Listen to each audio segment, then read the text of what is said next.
What's good, guys? We're back at it again with another video. As you see from the title, today we have a Cooper Flagg breakdown. This is our first player breakdown in the class of 2025.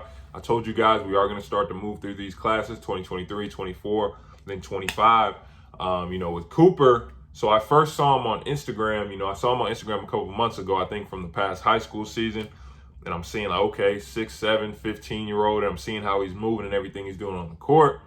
So I'm definitely intrigued, right? And then obviously after this EYBL first session, he kind of just blew up, like became national name. So now I'm seeing him everywhere. Not to mention you guys have been commenting his name down. But then I see like, okay, he plays for Maine Elite. And I'm like, Maine Elite? Like I've never heard of that. Let me tell you guys this little tidbit. We're not going to get too deep into it because it does go deep. But, when you have number one players, top 5 players, remember what we said in the AAU circuit video, why AAU circuits were created is for these brands to be able to identify, NBA level talent, NBA level all-stars from an early age. So if I get that potential future all-star to be wearing my shoe brand when they're in high school, all throughout high school, when they get to the league, they'll want to sign with us, which is why, they really even made the brands, the circuits. So with your top players, if there isn't a team in that state, they'll give you a team. So, Marvin Bagley, they gave him, I think it was Phoenix Family or something like that. Zion, when he left Game Elite, they gave him South Carolina Supreme. They gave him that team. Cooper, obviously, they just started Maine. I think it's called Maine Elite, right? But like I said, this is a 6'7" wing. I've seen little clips of him here and there, so I know. And I've definitely seen a couple clips from Session 1. I was looking for some games, couldn't find any, but I found some for Session 2. Let's get into it. Cooper Flagg. At 6'7", Cooper Flagg is an extremely versatile player who can do a whole lot of different things on the floor. One of those is he has great vision, finding his teammates. There aren't many 15-year-olds at this size able to get by smaller defenders with such ease and still finish above the rim. An example of the versatility I was talking about, Cooper can get a block on one end and still bring the ball up in transition. His handle is tight enough that even if he is in half-court situations, he can still create for himself, and he has great scoring instincts and awareness around the rim. His handle allows him to legitimately get anywhere he wants to on the floor and create for himself and others. His vision and feel for the game like this is next level. Cooper's extremely effective at transition as well because of the fluidity he has with the ball in his hands. As you're going to see over these next 2 possessions, finishing around the rim in traffic seems to be an area of improvement at this point. He can get wherever he wants to, just has to finish strong. You can place him in spots all over the floor because of the patience he has, whether it's the top of the key, wing, corner, high post, mid post, or block. He seems to play at his own speed and use the defensive aggressiveness to his advantage.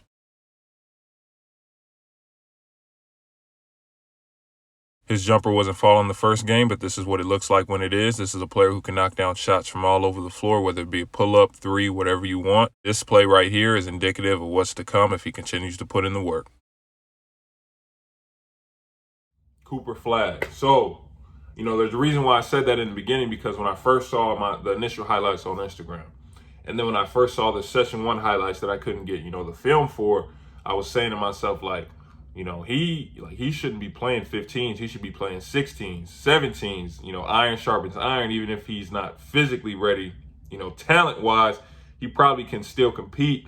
And, he just needs to go up against those older players because it's only going to benefit him more in the long run. That's when I realized, okay, Maine Elite, I'm pretty sure is a first-year program. He's 15. They're only going to have a 15U. When he turns 16, he'll probably be playing 17, so they'll probably have a 16U and a 17U team, and they'll expand as he ages. So that's kind of why I was like, okay, I understand why he's playing 15s, because of what we just saw in this breakdown. Like I said, talent-wise, this is a little different. Let's jump into it, right? So, said this in, I don't know how many videos. I'll continue to say it. We have the Sean Stewart breakdown, dropping later this week. These players that 6'6", 6'7", and up, I don't know how many times I have to say it, that can do everything on the court. They're dominating, and they're coming like faster and faster and faster. I haven't watched who they rank number 1. I'm not sure if it's Cameron or Caden Boozer. Yeah, they rank Cameron number 1. He's 6'8". I'm pretty sure when I watch him, do his breakdown, I'm pretty sure he'll be able to do everything as well. Like these players, I'm telling you, even the number 2 player in 2025 is 6'8", Koa Pete. I've seen his clips. I've seen him put it down, shoot the ball. Like these dudes are dominating, and they're coming. Like they're only coming, I'm telling you, because when you're that size, you can shoot over anybody. You can finish over everybody because of your handle. If you have that handle, you can get to wherever you want on the court. There's not much you can't do. Cooper has all the physical, attributes, the physical, God-given ability, but he also has the, the feel for the game to go with it, right? So you saw, like, this is a player who, even at his size, at his age, how fluid he is with the ball in his hands. Like, I just wanted you guys to see, like, he's legitimately getting wherever he wants to on the court. And this isn't just bigs guarding him. No, this is guards. Like, these are guards that, are in front of him, smaller players. He's still getting by them with ease, getting wherever he wants. And then when he does get there, you see he's getting to his spots, right? I was blown away just to see a 15-year-old be able to blow by a guard with 2 dribbles and then elevate above the rim with that easily. When I was 15, I was not that coordinated. There aren't many 15-year-olds at that height that are that coordinated. So I was kind of blown away when I saw that. Or even like when you would think he loses the ball because he dribbles it in traffic. Then all of a sudden you realize, oh no, he still has it. Quick crossover, throws a no look to his teammate for an easy lay. Like that's extremely skilled, being able to make plays like that all over the floor. His shot wasn't falling and he recognized that. So what did he do? He started attacking the rim at will, wherever you want it. He gets it at the top of the key. Oh, I could shoot it. Let me just pump fake because he wants to block my shot. Let me get by him. Once I get him on my hip, once I get him behind me, I can still finish around him. I get him on the block. I got a smaller player on me. Let me take my time, get to my left hand. He has right hand or left hand finishes around the rim. He can just score it in a multitude of different ways all over the floor while still staying patient. Patience, right? I don't know how many times I counted within, the game. He was playing off of 2 feet. Like playing off of 2 feet. Someone cuts him off. He lands on 2, jump stops on 2. He's driving to the paint. Like I said, somebody's about to fly over. Jump stop on 2. Let me kick it out. I think he drove to the high post from the wing. Okay, someone cut him off a little bit. Land on 2, pivot, kick it out to his teammate. Open 3, knockdown. Or like you saw, he got it at the high post. All right, let me take my time, pump fake, then I'm going right to the rim. Like his patience at this age is really next level. Like I saw that like I showed you guys that versatility, being able to block a shot, almost peek, block a shot, and then push it in transition. Like there aren't many players that size, that age that can do that at this level. So imagine what he's gonna look like, in a couple years from now. And like I said, in this game, his shot wasn't falling, but I just wanted to show you guys, in a couple clips from the other game, like what he looks like when his shot is falling, because this isn't a player who he strictly can just drive. Like he isn't just a player that, okay, he's just going straight to the rim, or he's just going to throw drop-offs to his teammates off of his drives. No, he can also shoot, and he can shoot, right? So you saw he can shoot the pull-up, he can shoot the standstill 3, he can bring it down in transition, slow it down, and then hit an and 1-3 with someone right here in his face. Like that's next level. So when I'm seeing I'm starting to see already, like, even though he's ranked number 3 by ESPN, I've seen 1,000 different places like that he is the number 1 player in this class. Granted, we are still going to have to look at some of these other players in 2025, but in terms of talent-wise, where he can go with this at his size and at his age, and I'm watching how he's moving, and I'm watching how he's playing the game. I tell you guys all the time,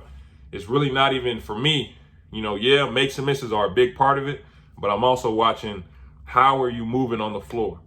Can you get to your spots? What is your footwork looking like? If someone's pressuring you, are you all of a sudden going to get sped up? When I'm seeing, because dudes are trying to get aggressive with him. Like right now, like I said in the breakdown, one of the things that are going to come, and, granted, like I said, he is 15. He has to, fill out his body, still hit that weight room. And as he grows, obviously, by the time he gets to 18, how you look at 15 and how you look at 18 are 2 different things entirely. But like I said, people are trying to be physical with him. Like I'm starting to see, because when you have a player with this type of talent, especially when it's 15s, how you close that talent gap is you got to be extremely physical with them. So I'm seeing dudes bump him, maybe a little shove here or there. When it gets tied up, they ripping it from him. So I like to see like a little more dog in situations like that. But like I said, that's going to come with age. Right now, it's just being able to finish around the rim, like number 15 on the other team. He was kind of giving them some problems around the rim because he himself had a little size, some athleticism, some length. So like I said, all that stuff is just going to come with time and work. Just work. Work is the biggest thing. At this age, 2025, when you're a 15-year-old and they're ranking you, it's easy to hear all the noise and, oh, I'm the number one player and I'm this, this, and that. But I tell you this, like, there are a lot of 5-stars who got that 5-star ranking their freshman, sophomore year, and they kind of took it easy and thought, oh, no, I'm good. Like, I'm automatic lottery pick in the league. But guess what? You still have 2 more years of high school. And I'm telling you, dudes start to catch up fast. And there are too many stories of dudes who started off at the top of the class. All of a sudden, they're out of the 100 because they stopped working. The work is the biggest thing. Like obviously, Cooper, he has the talent, the physical tools, but it's the work. It's the work. I can't wait to see, where he goes with it. Like I said, we're going to start to get to these other players in 2025, as well as keep going with 2024, 2023. Like, share, subscribe, turn on post notifications. Appreciate you guys watching. Remember, you want the one-on-one evaluations or the breakdowns that go on the channel just like this one. These, hit the website in the description. Like I always say, appreciate you guys watching. I'll see you next time with the next video.